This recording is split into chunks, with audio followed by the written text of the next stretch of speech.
Imagine your typical 1950s movie star. Maybe you're thinking of someone like Marilyn Monroe, beautifully made up in a dress that clings in all the right places.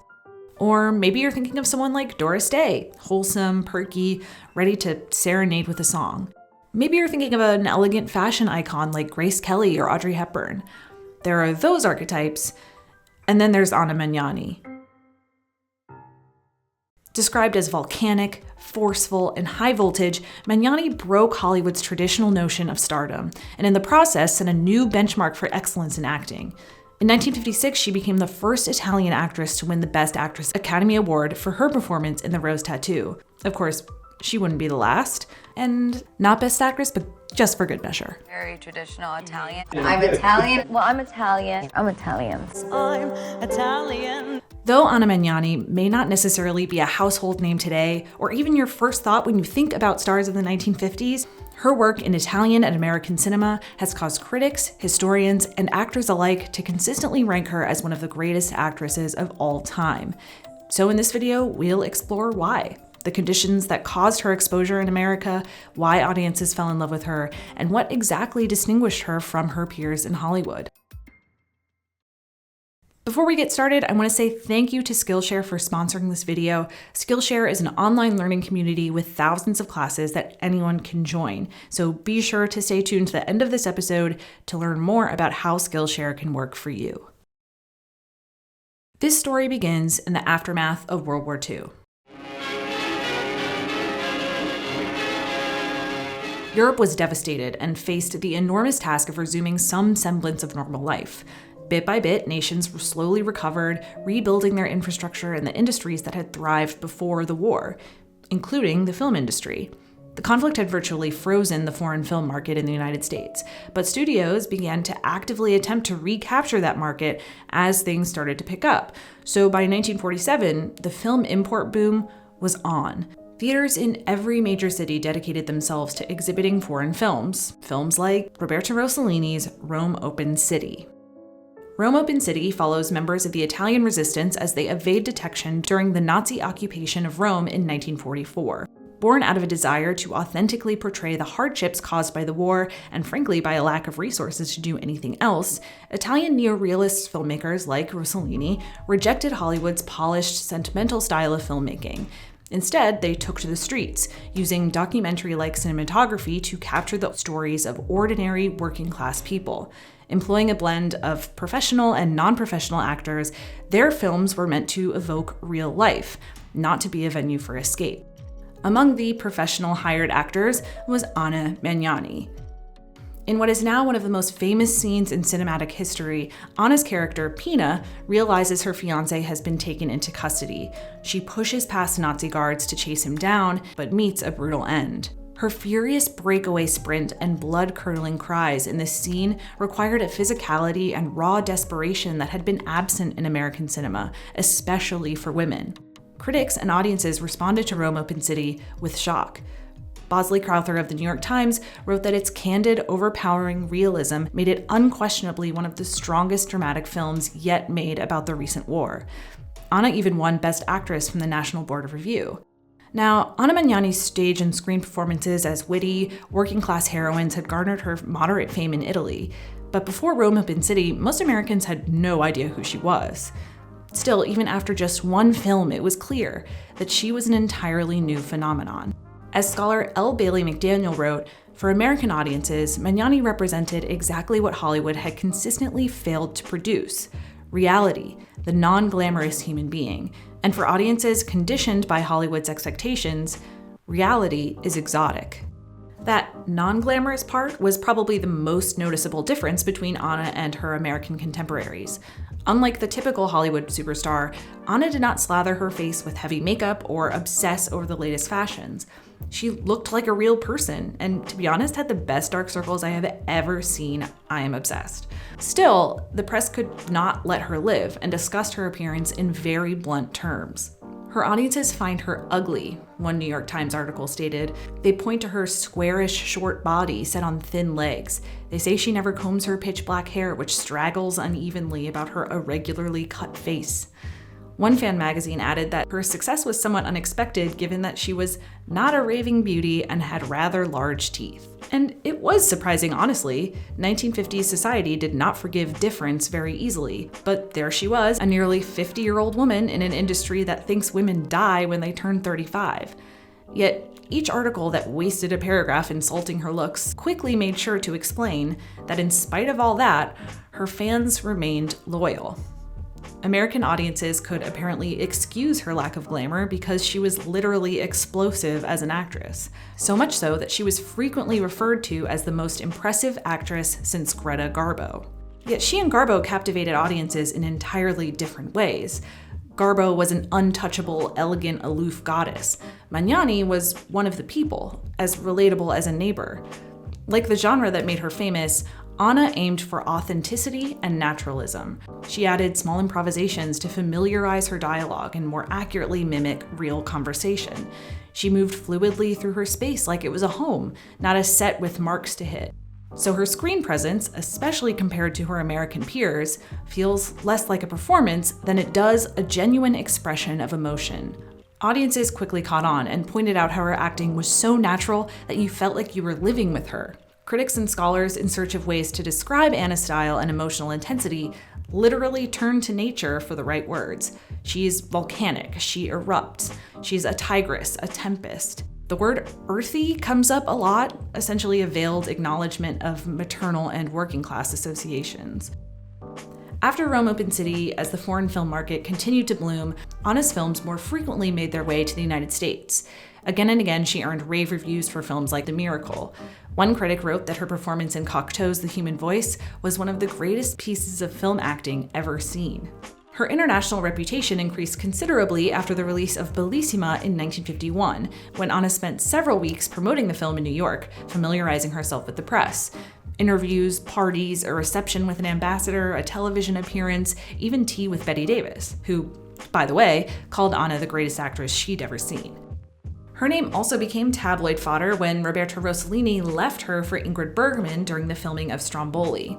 The affair scandalized the American public, who, as I mentioned, were not a very forgiving people, and could not believe that a married, respectable woman like Ingrid Bergman could fall in love and, worse, get pregnant with a man who was not her husband.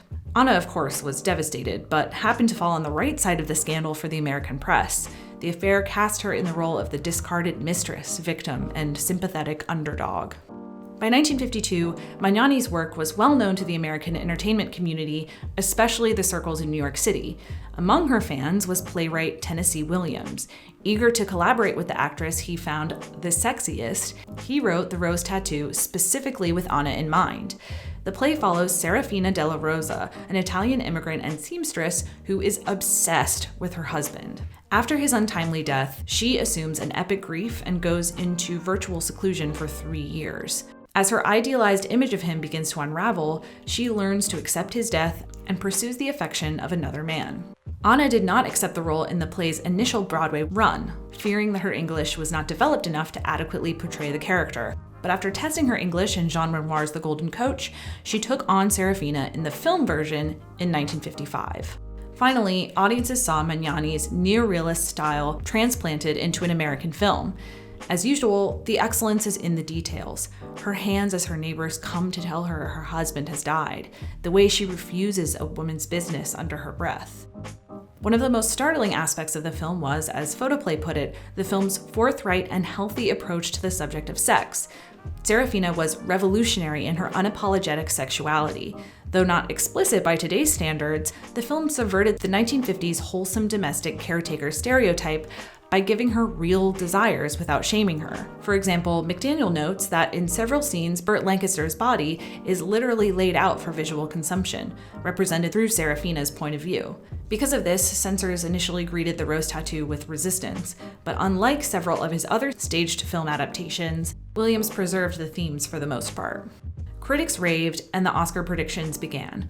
Al Steen wrote in Motion Picture Daily that even if some of the patrons don't like the story, the acting of Miss Magnani should be such a conversation topic that others will want to see it out of curiosity. Most critics will miss their guesses if she doesn't win an Oscar or at least a nomination. The Independent Film Journal agreed. The glowing and impetuous performance given by the Italian star will long be remembered and will certainly win an Oscar nomination, perhaps the acting plum itself. That spring, Anna was nominated for Best Actress alongside Katharine Hepburn in Summertime as a single woman who falls in love while traveling alone in Venice, Jennifer Jones in Love is a Many-Splendored Thing as, God help me, a Eurasian doctor who falls in love with an American reporter during the Chinese Civil War, Eleanor Parker in Interrupted Melody as opera singer Marjorie Lawrence, who builds a new career after her polio diagnosis, and Susan Hayward in I'll Cry Tomorrow as actress Lillian Roth, who uses AA to overcome her alcoholism. Hayward, then a 4-time nominee and one of the industry's top box office draws, was considered Anna's top competition for the award. Recently divorced, she'd gone through a bout of depression herself that had resulted in a suicide attempt. She survived thanks to the help of emergency medical workers. But the vulnerability of that time pried Susan open, and the performance, including a scene in which her character attempts suicide, shows it. Though sometimes outlandish, she really commits to the film's grisly portrayal of alcoholism and earned extra points for singing all of the songs herself. Eleanor Parker had to fight for the role of the real-life stage star Marjorie Lawrence. The producer of the film, Jack Cummings, believed Eleanor was too ordinary and mild-mannered to play a diva like her. And furious at this news, Eleanor stormed into Cummings' office and outlined her vision for the character in the most diva way she possibly could. She earned the role, some of the best reviews of her career, and her 3rd Oscar nomination. But as Margarita Landazuri points out over on TCM, MGM chose to put its promotional clout behind 4-time nominee Susan Hayward instead. Love is a Many-Splendored Thing was considered somewhat of a comeback for Jennifer Jones. Her husband, David O. Selznick, had micromanaged her career, which turned off a lot of producers who weren't interested in his interference, or frankly, her icy personality, and caused opportunities to dry up.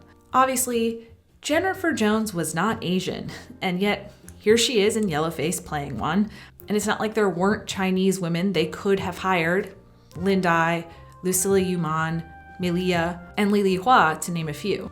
But they didn't, because the censors had concerns about portraying an actual interracial couple rather than, I guess, a fake one. So, once again, for the people in the back, institutional barriers have prevented women of color from attaining equal opportunities in film, and white women have specifically benefited from that oppression. This offense seems particularly egregious given that just 2 years later, Asian actresses were cast in Sayonara, including Miyoshi Umeki, who remains the only Asian woman to have an acting Oscar. Like The Rose Tattoo and Love is a Many-Splendored Thing, Summertime faced some resistance from the censors who were bothered by its relatively casual representation of adultery. Still, the film's overall merits were hard to deny, and after a few cuts, it won their approval. Katharine Hepburn, eager to work with British director David Lean, accepted the role after Shirley Booth was passed over for being too old, despite the fact that she had won a Tony for the play version, The Time of the Cuckoo, just 1 year earlier. Paramount mobilized considerable resources to advertise The Rose Tattoo wherever possible. Anna graced the cover of Parade magazine, giving readers a glimpse into her Italian home, while producer Hal Wallace personally participated in a large-scale promotional campaign to several key cities where he conducted interviews with critics about the making of the film. Still, Anna never believed she would win and chose not to attend the ceremony. After her name was called, Marisa Pavan, who played her daughter in The Rose Tattoo, accepted on her behalf. As is the case now, Paramount saw a substantial monetary boost in ticket sales for The Rose Tattoo after Anna's Oscar win. Despite the financial incentives and the rave reviews, Magnani's career in Hollywood was somewhat short-lived. She earned another Best Actress nomination in 1958 for Wild as the Wind, but as Tony Mitchell points out, she was eclipsed by the softer, more conventional and optimistic beauty of Sophia Loren and Gina Lollobrigida, who were more easily assimilated into stereotypes of Italian sensuality as a new era of filmmaking began in the 1960s. Reality is exotic, but fantasy is too. Anna Magnani's lack of artificiality complicated the notion of stardom in a way that no previous Best Actress winner had. Both aesthetically and stylistically, she was an anomaly in her time. And in some ways, she would be an anomaly in ours. We live in an extravagantly aesthetic society, and her overt rejection of glamour would be as subversive today as it was then, if not more. Still, her influence is undeniable and resonates throughout the Best Actress category. Think about how Jane Fonda improvised one of the most powerful scenes in Clute, or how Jenna Rollins earned a nomination for what is essentially an indoor neorealist film. If you're looking to explore Magnani's work for the first time, here are a few places you could get started. My hope is that obviously you enjoy the films and the performances, but also that they inspire some questions about the relationship between celebrity, performance, and authenticity today. People ask me pretty often how long it takes me to make a video, and while that definitely varies depending on the episode I'm making, the same thing is true every single time. It takes the most time for me to write the essay. Sometimes it's just hard to get your thoughts out on paper, which is why something like Skillshare is so good for me. Skillshare is an online community with thousands of classes covering dozens of creative and entrepreneurial skills. Premium membership gives you unlimited access, so you can join the classes and communities that are just right for you. So let's say you wanted to make your own video essay about how Grace Kelly deserved her Oscar. I don't know why you would want to make that video, but let's say you did. There is a writing class specifically about writing for the internet and writing shareable, good video content. So you can learn how to do that really easily and avoid some of the mistakes that I've been making with Skillshare. Skillshare is also incredibly affordable, especially when it comes to pricey in-person classes and workshops. An annual subscription is less than $10 a month. And because Skillshare is sponsoring this video, you can sign up with the link in the description and get a 2-month free trial. The link is right down there in the description. And you know what? Useless, but I'm going to put it up right on the screen right now. So go sign up, try it out, let me know what you think. Back to my patrons.